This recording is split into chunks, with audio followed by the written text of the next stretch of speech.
রান্না করার পর সবচেয়ে গুরুত্বপূর্ণ কাজ হচ্ছে কিচেনটা খুব ভালোভাবে পরিষ্কার করে রাখা।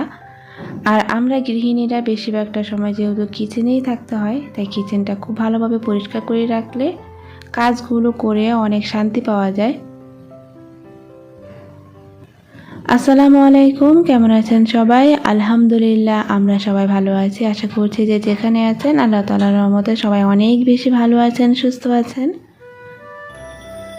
আমরাও আলহামদুলিল্লাহ অনেক ভালো আছি। তো এদিকে সকালে নাস্তা করার পর এখন টেবিলটা মুছে নিচ্ছি। টেবিলের সাথে সাথে আমি চেয়ারগুলো খুব ভালোভাবে মুছে নিয়েছি। তো এগুলো যদি একটু করে নেওয়া যায় তাহলে আর রুটিন মাফিক একদিন করতে হয় না। তো আমি কিন্তু এই মোছামুছির কাজগুলো প্রতিদিন করতে পারি না, যেহেতু একা হাতে সংসারের সমস্ত কাজগুলো করতে হয়। তাই দেখা যায় আমি 2 দিন বা 3 দিন পর পর আমি সম্পূর্ণ ফার্নিচারগুলো মুছে নিই। আসলে এটা ডিপেন্ড করে কতটুকু ধুলা হয়েছে সেগুলোর উপরে আর কি। কখনো আবার 2 দিন পরও মুছতে হয়।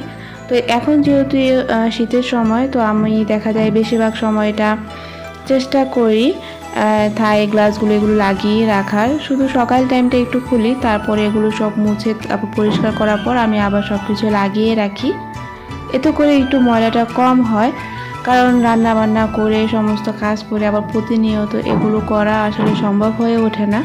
আর পরিষ্কার না করে রাখলেও আবার ভালো লাগে না। তো সব কিছু মিলিয়ে আসলে সব কিছু ম্যানেজ করতে হয়। এটাই হচ্ছে গিয়ে আমাদের গৃহিণীর কাজ। আর সংসার হচ্ছে একটা ভালোবাসার জায়গা, এখানে ভালোবেসে কাজগুলো করব, এটাই হচ্ছে গিয়ে আমাদের গৃহিণীর প্রধান দায়িত্ব।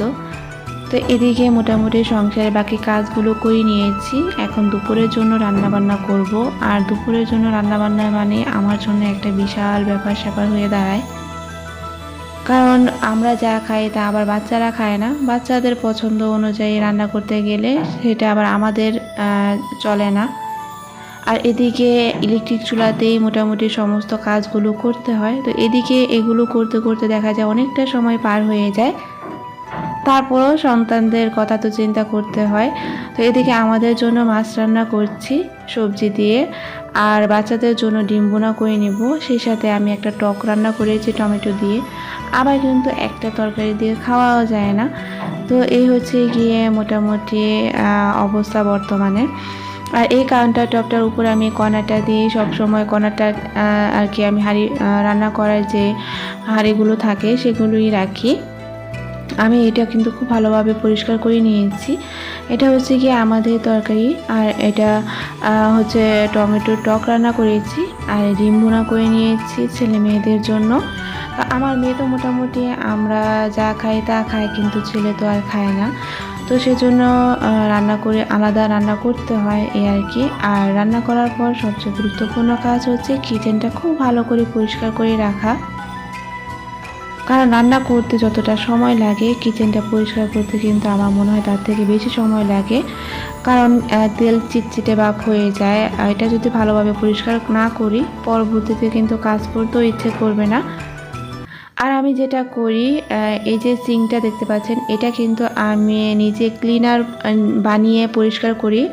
তো সব সময় দেখা যায় ক্লিনার কিন্তু বানানো সম্ভব হয় না, অনেক সময় মেডিসিনও থাকে না। এতে করে আমি যেটা করি, আমি কিন্তু এখন একটু সার্ফ এক্সেলের গুঁড়া দিয়ে নিয়েছি। আর সার্ফ এক্সেল দিয়ে এত সুন্দর পরিষ্কার হয় যা বলার মতো না। রেগুলার যে ডিটারজেন্ট দিয়ে আমরা কাপড় চোপড় ধুই সেটা থেকে সার্ফ এক্সেল দিয়ে ধোয়ার পর আসলে আর কি অনেক সুন্দর পরিষ্কার হয়। এখন আমি সার্ফ এক্সেল দিয়ে একটু ভালো করে একটু মেজে নিচ্ছি মাজনি দিয়ে। এটা দিয়ে মাজলে অনেক সুন্দর একটা ফ্রেশ স্মেল তো আসেই, আর সেই সাথে কঠিন দাগগুলো অনেক দ্রুত উঠে যায়। আর এই পাশে সিঙ্কটাতে যেহেতু আমি ধোয়ার পরে যে প্লেট তারপর হাঁড়িগুলো থাকে পানি ঝরার জন্য রেখে দিই, এতে করে কিন্তু সাদা সাদা ছোপের মতো পড়ে থাকে। আর সেটাও কিন্তু আমি খুব সহজে পরিষ্কার করে নিয়েছি। আর এমন করে আর কি আমি দেখা যায় 2-3 দিন পর পরে খুব ভালো করে ডিপ ক্লিন করে নিই। এতে করে আর যে সাদা সাদা ছোপগুলো পড়ে পানি সেটা আর থাকে না। আর আমি ডিটারজেন্ট বলতে আমি সার্ফ এক্সেল দিই এটা বেশি ওয়াশ করি। আর যখন ক্লিনার বানাই একটু বেশি করে বানাই সেটা দিয়ে তো করি। আর ম্যাক্সিমাম সময় দেখা যায় যে আমি সার্ফ এক্সেল দিয়ে ঝটপট পরিষ্কারটা করে নিই, কারণ আমাদের গৃহিণীর কাজ মানে ঝটপট করা কারণ সংসারে তো আরও অনেক কাজ থাকে। আর কাজগুলো যেভাবে সহজ করলে সহজ হয় আসলে আমি সেভাবেই করার চেষ্টা করি। এই তো আমি কিন্তু এখানে কোনো এক্সট্রা কোনো লাইটও ব্যবহার করিনি, এমনিতে এত সুন্দর পরিষ্কার হয়ে গেছে। আসলে একবার বাসায় ট্রাই করলে হয়তো বা আপনারা বুঝতে পারবেন।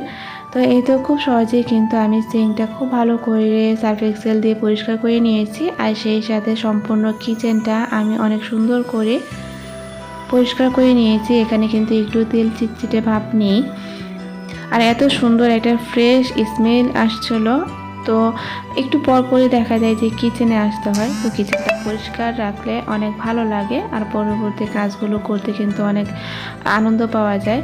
তো এই ছিল মোটামুটি আজকে আমার ভিডিও। যদি ভিডিওটি ভালো লেগে যায় তাহলে প্লিজ চ্যানেলটির পাশেই থেকে যাবেন আর এটা লাইক করতে বলবেন না। তো আজকে পর্যন্তই, সবাই ভালো থাকবেন, সুস্থ থাকবেন, আল্লাহ হাফিজ।